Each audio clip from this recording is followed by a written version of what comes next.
അങ്ങനെ പ്രിയമുള്ളവരെ, എൻ്റെ ജ്യേഷ്ഠനും കാരണവത്തിയും മോളും കൂടി ബിസ്മോളും കൂടി ഒന്ന് മനാമേ തന്നെ അങ്ങനെ വിളിക്കുന്നത്. ഉനിക്കാക്കെ നമുക്ക് എവിടെയെങ്കിലും പോയി ഭക്ഷണം കഴിക്കണ്ടേന്ന്. അപ്പം ഞാനുള്ളത് ബുസൈറ്റിയില്ല, ഒന്നും നോക്കിയില്ല. കാലിക്കറ്റ് റഹ്മത്ത് മുഹറക്കിലേക്ക് അങ്ങോട്ട് പോകല, അങ്ങോട്ട് അങ്ങ് ചാമ്പി. നമ്മളെ നന്ദുവിൻ്റെ നേതൃത്വത്തിൽ ഞങ്ങൾ അങ്ങോട്ട് ഓർഡറായിട്ട് കൊടുത്ത്. ഒന്നുമില്ല, അധികം ഭക്ഷണമൊന്നുമില്ല.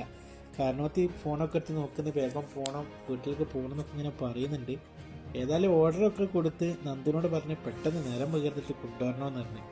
ഓക്കേന്ന്. നല്ലൊരു സെർവൻ്റ് ആട്ടോ നന്ദു ഞങ്ങൾ കിട്ടി തന്നെ. അപ്പം ഭക്ഷണം ഇങ്ങനെ ഓർഡറൊക്കെ ചെയ്ത് കിട്ടാൻ നേരം പയ്യപ്പം കാരണവനും മോളും കൂടിയും പ്ലേറ്റ് കൊണ്ടുള്ള കളി അഭ്യാസങ്ങളൊക്കെ തുടങ്ങി. നന്ദു ഭക്ഷണമായിട്ട് ആദ്യമായിട്ട് നമ്മുടെ ബിസ്മമോളെ ഇഷ്ട ഭക്ഷണമായ ലോലിപോപ്പ് പോയിട്ട് അങ്ങനെ വന്നിട്ടുണ്ട്. ലോലിപോപ്പ് അവിടെ കൊണ്ടുവച്ചപ്പോഴേക്ക് ആദ്യമൊക്കെ അതിക്രമവും ആക്രാന്തവും കാണിച്ചിട്ട് കാരണവത്തിയും കാരണവരും പിടിയും വലിയും തുടങ്ങി ഒരു മൂന്നാളും അതിൻ്റെ മുകളിലായി.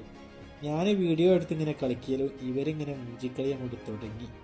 ഏതായാലും അടിപൊളി ബിസ്മക്ക് ഇഷ്ടപ്പെട്ട ഒരു ഭക്ഷണം തന്നെയാണ് കിട്ടിയതായാലും നന്നായിട്ടുണ്ടെന്ന് എൻ്റെ മുഖത്ത് നോക്കി ഇങ്ങോട്ട് പറഞ്ഞ് എനിക്ക് എടുക്കാനൊക്കെ തോന്നുന്നുണ്ട്. ഞാൻ അടുത്ത ഭക്ഷണം വരുമോ എന്ന് നോക്കി നിൽക്കുക. അപ്പോൾ അതെത്തിക്കുന്നു അടുത്ത ഭക്ഷണം. പൊറോട്ട, ഞുരുങ്ങി നിൽക്കുന്ന പൊറോട്ടയും കപ്പ ബിരിയാണിയും. കപ്പ ബിരിയാണി കൊണ്ടുവച്ചപ്പോൾ മൂക്കിൽ വെള്ളം അങ്ങോട്ട് ഇറങ്ങി തുടങ്ങി. പൊറാട്ട ആണെങ്കിൽ ആവിയിൽ വെന്ത് ചൂടോടെ പറക്കുന്ന